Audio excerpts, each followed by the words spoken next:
Welcome to the Tech Egg. Don't get scrambled. Enjoy the video. In this video, I will show you how to make stir-fry jollof rice.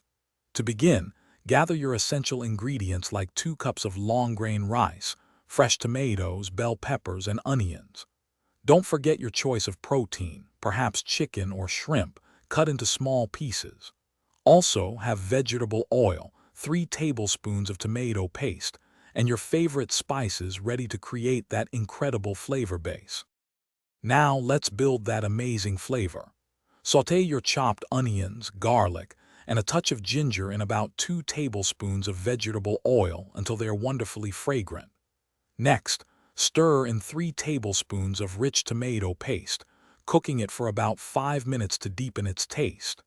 Then, add your blended tomatoes and peppers, letting this vibrant sauce simmer until it thickens beautifully. With our delicious sauce ready, it's time for the star, the rice. First, wash 2 cups of long-grain rice thoroughly until the water runs completely clear. This helps prevent stickiness. Gently add the washed rice to your simmering sauce, making sure every single grain is coated with that rich flavor. Finally, pour in 3 cups of chicken or vegetable broth, bringing the mixture to a gentle boil. Almost there. Cover your pot tightly and reduce the heat to low, allowing the rice to steam perfectly for about 20 minutes.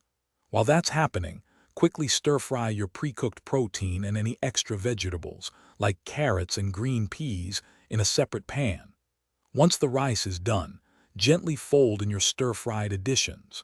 Serve your incredible stir-fried jollof rice hot and savor every single bite. Thanks for watching. Consider subscribing if I helped unscramble your problems.